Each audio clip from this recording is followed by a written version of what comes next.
All right, welcome everybody to the August Dover Trails and Recreation Committee meeting. It's September. Just kidding, September Dover Trails and Recreation Committee meeting. I will start the meeting by asking for any public comments. Anyone? Good stuff. Any additions or changes to the agenda? Negative. All right, moving right along. Can I have somebody make a motion to approve the minutes from the April 9th meeting? Is that, Tommy, was that a motion? Yes. Good stuff. Tommy motions, Julia seconds. Any discussion? We are cooking through it. Love it. All in favor? Aye. Perfect. Okay. Updates from the town of Dover. So Horse Hill is nearing completion. So the trails are obviously done. Signage is in. Trail signs are in. Maps kiosk is in. We have a printed map. We have a digital map. We have the exterior sign. Numbers preliminarily from Horace Hill are looking excellent. We're averaging during the week anywhere from 50 to 75 users a day. And on the weekends between 250 and 300 users a day. We're extremely happy. Obviously that's going to slow down. We don't expect it to stay at that level, but I think people are just excited that it's finally open and out there. The only thing that we're still waiting on, and they actually just arrived in the US today, is the graphics for the disc golf course. They were working back and forth with their designers in Europe, which has been less than ideal. But they're in the US now. I touched base with our builder today. He's going to be down ASAP to get those. There's another kiosk like the trail map that you see when you walk in that's going to go over by the first hole of the disc golf course. We'll have the full map. There will be printed maps there as well. We have a drop box coming for discs, which is something disc players like to see just in case they lose a disc. They have their names and numbers written on the inside. People can pick those up and put them into that drop box, and we can return those to the players if they happen to lose them. The other thing that we have going, or a couple of things, there's a local group of disc players who have kind of taken it upon themselves to just continuously make the course better each time they go out. They're picking up sticks. They're kind of clearing any excess brush that's out there. So that's been really helpful. And then they also have somebody who's very familiar with mapping courses on an app called UDisc, which apparently is the app that most of the players use when they go out to courses. They can leave ratings there. They can, it's basically a digital map in their pocket. It has all the hole information for each hole as they go through. So it's kind of like having a digital course map. Other than that, there's been a few trees down. Brooke and his guys who we contracted with to do the maintenance on Horace Hill have been out there to take care of that stuff very quickly. Not a lot of, obviously we haven't had a ton of rain, but not seeing a ton of deterioration from water events, which is, something we were shooting for. Yeah, that's the update on Horace Hill. Does anyone have questions for me before Kristen's comments on Horace Hill? Anyone? Okay. Julia, thank you for your comments. Kristen, you had some comments on Horace Hill? Yeah, two things. One is about signage and one is about junk on the trails. Yep. I guess on the signage, I'm gonna, of course, I don't have the damn map with me here. I'm in my car and I can't pull up one online that's clear enough to show me. But there's two places where I think we probably should have additional signs. Okay. I walked it and I thought that's confusing. One is at the very top. I'll go back out and walk it again and take better pictures because I'm looking at my pictures now and I go, well, that really doesn't help at all. One is where two trails kind of intersect. I think the arrows point you in the wrong way. Okay. But I'll go back and look at that again. And then there's another one. I think the trail is called like Sweet or Too Sweet, whatever. It's the one at the very top. Yep. There's not like a great sign there that says, you don't want to be on the mountain bike trails, like go this way, you know? Right. Okay.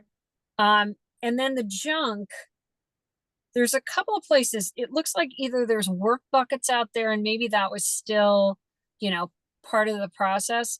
But when you first come onto the trail system, after you go over kind of like that long boardwalk and or the gravel trail and now you're into the system, there's like this pile of like old carpet and like a rusted out, I don't even, buggy or something. I don't know what it is. It's classic Vermont. I mean, if we want to keep it there, I get it, but Yeah, so I know that our builders were picking up, we inherited when we purchased the property, all sorts of fun things, right? There was you know, some old sap line out there. There was some culvert from God knows when. There was a ton of just kind of debris, oil cans, things like that, that were just kind of out on the property. And I know that our builders were picking a lot of that up as they went along and trying to pile it. So what you may be seeing is a pile that I'll touch base with Travis. They may have missed to come and pick up. But I can definitely get that. We want it as clean as possible, right? I mean, people are yeah. out for the experience. We don't want to have Yeah, junk. it was the first thing I was like, holy crap, that's like literally they get onto the trail system and there's this pile of carpet. The other thing was there seems to be a lot of like black irrigation tube and it's in piles and then it also crosses one of the trails. I'll send you a picture of it Yeah, please tomorrow. do. Please But do. it's like piping, black piping that's about this wide around and it Yeah. definitely crosses trail. I think again, it's on that sweet or too sweet trail. And then there's a whole big pile of it. So I was like, well, maybe that's for future irrigation, but it probably shouldn't be across the trail. No, that's not something that we used on the property. So it's probably something that was left there, or someone has since put there because it's not.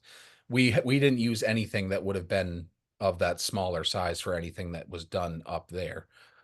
So if you have an idea of where that is, I'll get out there. I'm kind of surprised I hadn't seen it because I was just out there the other day, but I will take a look, and if I can't find it, maybe I'll reach out and see if you can tell me where Yeah, it is. I was just there on, I think it was there on on Friday when I saw the stuff. Okay. But Thank you I'll for go back out again and take some better pictures. appreciate it. No Julia. One thing I did, thank you, Kristen, for reminding me of this. We did the hike, it was probably about 3 weeks ago. We started on the lower path. Mhm. And as you go through that, like the tree stand and come around, it was very muddy there. And we actually, it was so muddy, we doubled back. But Okay, you're talking on the Spruce Loop on the lower side there? Okay. yeah, Yeah, there's a few spots down that way, and actually Sarah had brought one to my attention too. There's kind of where that system comes down if you go like the first left down into Spruce Loop, right by where that electrical panel is, that random yes, electrical box in the middle of the woods. Is that where you were yes, talking about? exactly, yes. Yeah. So we're aware of that. I think what Okay, we're going to do just to appease like Act 250 and wetlands is those boardwalks are actually an approved use. So I'm going to talk to Brooke about how much it would cost to maybe just get an additional smaller boardwalk at least through that section, because realistically, like, we haven't had a very wet summer, which has been great. But that one spot in particular, Sarah brought it to my attention. You've brought it to my attention. Now I think we can take care of that pretty quickly. Those boardwalks are not, sunk into the ground or anything. yeah. They're on a pylon system, and it's so that's wetland approved. So if we can resolve that issue with just a shorter boardwalk, then that's we'll look into doing that. So thank you for the input, Kristen. Yeah, otherwise, I mean, I hate to be critical because it really was a great hike and the mountain bike trails. I'm like, holy crap, I will never ever do that. But I have to imagine that people are really, really going to enjoy those. And even the disc golf, I was like, these are hard holes. Like I was trying to figure out how you'd actually get around this stuff. I think people are really, really going to like it. And I really like the hiking part of it. It really had something for everybody. Yeah, so the course with the designer we went with, it was with the intent that eventually we could have that be put onto the circuit for some events. So there's 2 tournaments. There's a state and a local tournament that we're in talks right now with our builder, because he kind of coordinates a lot of that stuff. So we're in talks with him right now in the spring to have that tournament stop in Dover as one of their first stops in their series that they do throughout the summer, which, we talked about it and said, like, hey, like off weekends, it would be awesome to have that, because that literally brings, 1,500, 2,000 people to town on a weekend when we typically wouldn't have a ton of other visitation. And that's one of the things we wanted to do. We're talking with that local kind of volunteer group about getting leagues together. A couple of them are interested in taking people out, for like some like classes to like teach them how to play disc golf. One of the things we did do was purchase some backpacks that are full of discs. There's a few drivers, a few mid-range, and a few putters. Just all different kinds of stuff for people. We'll have those at the library and a couple at the town hall, so that if people want to check them out, just like they do with the snowshoes, they can go get discs there and then take them down to use the course. We just wanted to open it up to as many people as possible without saying like, yeah, you got to go out and buy discs to do this thing. So they'll actually be able to check those out at the library or from the town hall and go out and play. So we're really, really excited about that. Matt, you had a comment or question? Yeah, comment and question. But I think the mountain bike trails came out great. They're a lot of fun. It's been fun in there. Yeah. And my question is about the snowmobile trail. I Yep. think you and Mike were in talks about walking it one day. I don't think that's happened yet. It has not happened yet. It's actually scheduled for Thursday morning at 9 a.m. Okay. Just the summer kind of got away from us between my vacation, Andy's vacation, Travis's vacation. So we have it scheduled for Thursday at 9 a.m. to walk the trail and try to get that stuff figured out. Mike didn't tell me that. I was hoping to have it for a Friday so I could be there, but The only problem with Fridays is then we don't have Travis, and he wanted Travis out there for the walk. yep, yeah, because I think part of the junk that is out there is some pallets near the road crossing. I'm not sure when those got put out there, but I'm pretty sure that's on our portion of the trail, and we'd like to clean that up, make that better. Yeah, those pallets were used to kind of make like a makeshift bridge to get Yeah, over that ditch. And when Brooke did the work on the snowmobile trail, he actually culverted that and filled that with, stone and compacted gravel so that we don't need to have those pallets out there to do that. Yeah. So I think that we just need to get rid of the pallets now. Okay. All right, but we'll again, sorry, I didn't realize that you were interested in taking the walk with us. Otherwise, I would have tried to schedule when you could be there as well. No, But that's fine. I'm sure Mike can fill you in after we take our walk on Thursday morning. Yeah, sounds good. Okay, cool. Thanks. Any other questions? Anything on Horse Hill for now? So once we get those disc golf signs in, we will be doing our grand opening, even though we've been open, the majority of the summer on the trail side.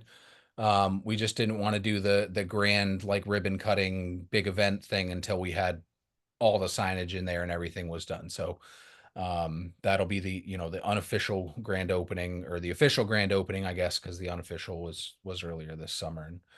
And we're going to continue to market the property and just with those printed maps. I went around to all the businesses in Dover, dropped them off at every business, all the hotels, all the inns and lodges. They're cranking through them there as well. So we're just going to keep pushing those out. The chamber has them. We have them at the office. So we're just going to keep pushing those out and get as many people out to recreate as we possibly can. So we're really hoping that this can be a good asset, to help drive the local economy, through the summer months, spring, summer, fall months. Okay. The other update that I had for you guys is that at long last, after finally contracting with a professional organization, we have a beautiful bronze memorial plaque installed for Phil Bartlett at the Dovertown, or the Phil Bartlett Recreation Area and Dovertown Forest.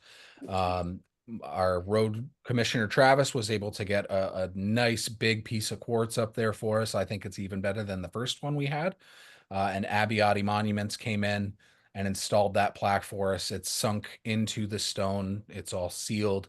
It looks absolutely gorgeous.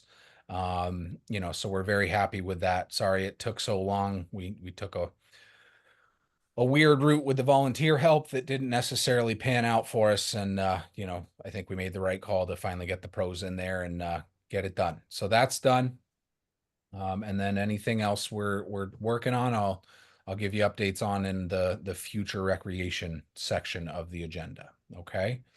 Any other questions for me on the Dover side for right now? Kristen. Yeah, I just had a comment from a friend of mine who I think you and I talked about this, who's a local, and she got lost in the Dover Town Forest. So I think there's maybe some of the signage has been blown down or it's not up. Yeah, I think I know Tommy and the Conservation Commission were talking about signage. And then, you know, we're happy to hop in you know, when needed to address any of that. But yeah, it's the conversation is ongoing on the signage in the town forest. Okay. Perfect. Kristen, you had asked for some just general updates from SoVTA and what they've been working on. So we'll move into that part of the agenda, and I'll turn it over to Tommy. If you want to just give us an overview of what it is you guys have going on. Sounds great. So the first half of the summer, we completed our rehabilitation of the crosstown trails, just cleaning them up, making them more multi-access for hiking, biking, as well as making sure the widths could be adaptive friendly. So we finished up in there, definitely had better weather than we had last year. And then we moved on. It was our second project that we did with the town of Stratton. So the first one was the Stratton Town Forest. And we just are finishing up probably 2-3 more weeks at the Stratton Rec Center. If anyone's ever been there, there's a sledding hill and a lean-to. It's pretty cool property. So we put in very similar to kind of these other pods that we have now around with, Horace Hill through the town of Dover and Stratton Town Forest. It's just another area where you can go and hike, mountain bike, and that is also adaptive friendly as well. And we're finishing up there in terms of the trail building. I've had to bring some material in. And once we are done there, we are going to go right into flagging for the Ridge Trail, the lower loops. And then Kristen, just because you did touch on it with the Dover Town Forest. So yeah, we're talking to the Conservation Commission, and you could speak to them. They'll tell you the same thing. With the signage, it's a little bit tricky because the infrastructure there is not necessarily built out for summer hiking. With erosion and everything, you kind of have to make trails. If we're going to advertise it, whether we did or the Conservation Commission brought somebody else in, those would have to be a little bit more robust. So really that is marketed as a winter use area. When the ground freezes, the skin tracks hold. So those are fine. There is that one kind of historical login path in there that certainly holds up fine. But for what was created as skin tracks throughout there for winter usage, those would probably crumble pretty quickly if there was a lot of summer or warm weather traffic. But certainly something we would be interested in doing, and we're having an ongoing conversation with the Conservation Commission about all the possibilities for that property. Okay. Tommy, thank you. Absolutely. Did anybody have questions for Tommy and SoVTA? Kristen. Of course I did. Tommy, are you guys doing any work on the Catamount Trail, or is that a whole different group of folks? So Catamount Trail, we are chapters of two organizations for our winter activities. We're a chapter of the Catamount Trail, and for the summer months, we're a chapter of VEMBA, Vermont Mountain Biking Association. So technically, we fall under them, but if you're talking about like the actual Catamount Trail proper, we are not currently maintaining that. Okay. I believe there are some like little areas that might almost kind of intersect, you know, because we do manage the Grout Pond Hut for Vermont Huts. And so I believe that there might be some section of trail there that we might take care of, but on a whole, no. That it's some different folks within CTA that take care of that trail. Okay. Yeah, Eric and I had talked, I just was thinking long term, and I was like, boy, wouldn't it be great at some point in time that we find a way to interconnect, you know, all the projects that we had, and, you know, some of them just will never be able to interconnect with, but Yep. So there's some thought behind that, Kristen. It's you know, it's a great comment, and I think it should be the goal for all. With Act 250, if we made all connections everywhere, then it's looked at as one project. So the certain acreage that they allow or don't allow, where if we can go in and we can get all these different pods done, then you know, then they're done, and then we can go to the state and look to make the connections. Because like Okay. there's some bridges around, like Eric had asked me about a bridge that you brought to him, believe in Wilmington, on the, is it part of the Valley Trail? There's like an old wooden bridge, or somebody had asked a question about that, but it's actually in Wilmington. It's a little bit decrepit. South And- of the Beaver Pond. oh, the Beaver Pond. Yeah, that's the, yeah, that, whoa. Yeah, the Yeah. Beaver Yeah, Pond. so similar. I did a little research on it, and it's a similar type thing, is where that is a snowmobile, you know, approved by Act 250 for winter usage. So if we went in to try to make, not when I say we, I don't mean SoVTA, but just any of us, the community, you know, that it's a different ask where we're going to the state and saying, okay, well, we want to have summer usage here and build a more robust bridge. But I believe the snowmobile club is that particular bridge. I think I heard is planning on replacing that, but that doesn't have anything to do with SoVTA. Okay. Which bridge are we talking about? So Matt, just south of Crosstown, like south of the Beaver Pond. It's actually when you're heading back towards the airport. I think it's the Long John Trail. On the power line? Yeah, you go past the power line, and you're heading further south. You're in the Sherwood Forest, and instead of bearing off to the right, which would take you back onto Handle Road, you bear off to the left, and it takes you to the Beaver Pond. And that puts you onto Long John, which takes you back up into the airport loop. That's that- the one that, sorry, that's the one that's sideways? Yeah. Yeah. You're talking about the long boardwalk bridge. It's like 4 feet wide-ish. Yeah, that's not a snowmobile bridge or snowmobile trail there. I do know what you're talking about, though. Okay. That was part of the original crosstown trails from when Mount Snow used to maintain them out there. Right. And I actually thought we were talking about the bridge in Wilmington, closer to what's that development, Chimney Hill. So I'm Eric, when we spoke about that, I'm thinking of a completely different bridge altogether. Okay, sorry for the confusion. Yeah, That's no, all. no worries. But we could look into, you know, that one. It sounds like Matt knows about that one. Okay. Is Okay. that actually Mount Snow's trail system, Matt? It used to be. They were charging people years ago to ride those trails out there. I'm not sure how it all works now. But Yeah, Kristen, we have a landowner agreement with them, so it's still their property, and they call the shots in there. Okay. So they've also some of their guys that work on the mountain, they've come out to help us. They've given us some support that way. I believe they brought a machine in once or twice, but that's still Vail owned property, that whole piece. Okay. Thank you. Absolutely. Thank you again, Tommy. Appreciate the updates. My pleasure. That's awesome. We will move along into future recreation projects. This really doesn't have to be a drawn out conversation. Did want to give you some updates. There's A couple of opportunities that we've been presented with, nothing secure enough to put anything in front of you guys yet, but you know, from a number of landowners with ideas on how to get a skate park in. Because as we go through the Weston and Sampson plan, which is kind of our roadmap, right?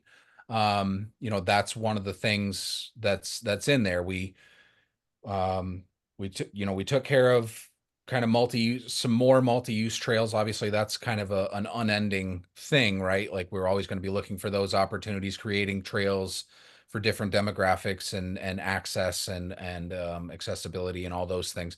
So that piece of it will be ongoing. The disc golf course, I think we've covered in Horace Hill. Uh, Pickleball was taken care of by our friends at Farm Road Estate, the Southern Vermont Pickleball Club. I'm sure you have all seen out there, nice and busy. So we're kind of looking at, you know, what else was presented to us by Weston and Sampson, and one of those bigger things was a skate park. We have a number of property owners who are interested in trying to make something work with that. One of those opportunities, we'd be looking at more of a modular skate park, where you're talking like wooden features, you know, built on top of a concrete pad that are kind of movable, replaceable, things like that.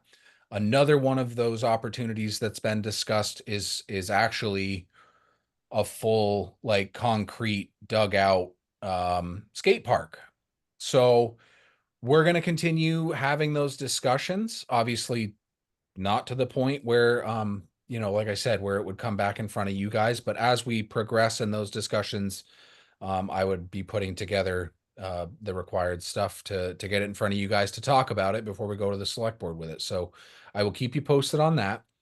But the other kind of idea behind me putting this on the agenda is just to remind you all, like, hey, maybe take another shot through Weston and Sampson. And let's just start thinking about what's next, right? I know Horace Hill has chewed up a ton of our time, but it's awesome and we're happy it's there. So now it's time to start looking at the things that we're going to be doing recreationally, you know, as that comes to completion. So if you have a moment or you know, whatever, just take another look through Weston and Sampson, see if anything jumps out at you in terms of projects and things you think we should be focusing on. But you know, in addition to that, if you know of anybody who said like, hey, it would be awesome to have this, you know, like let's start a conversation about you know, what it is that we can be doing to kind of keep this momentum rolling with the outdoor recreation stuff. You know, we focus a large amount of marketing dollars on promoting Dover and the Valley as a whole as a place to come in the summer as well. So I think we need to continue to add to those things, you know, in addition to our businesses and Horace Hill and Crosstown and the Stratton Town Forest and the Town Forest and all those awesome offerings we have. We need to continue to add to that, to promote our area as a place to come for outdoor recreation and activities during those spring, summer, and fall months. So, like I said, if anybody comes to you with ideas, if you have ideas, I'm happy to talk through anything, really. You all know where to find me. If I'm not in my office, I'm usually not too far away. So, you know, like I said, take a look through that plan. Come to me with your ideas, and as soon as I have more updates on a potential skate park, I would be in front of you guys. Okay. Um, Anybody have any questions or comments on that? Love it. That is our meeting. Like I said, not super long. And if you need more updates from me or anybody else, just reach out. We hadn't met in a little bit, as we worked through some of this stuff. So I just wanted to make sure everybody had the updates they were looking for. And Matt, I'll be sure that either myself or Mr. Garber provide you with an update on how the walk goes on the snowmobile trail on Thursday. All right. Other than that, we are scheduled to meet in October, second Tuesday, same bad time, same bad channel. If you have things you'd like to see discussed on the agenda, be sure to reach out to me prior, because that needs to be submitted the week before the meeting. So we'll send a reminder like we usually do. With that, can I have a motion to adjourn? Sarah makes a motion. Do I have a second? Julia seconds. Thank you all so much for coming. We will see you all very soon. Bye, guys. Bye. Bye-bye. Bye.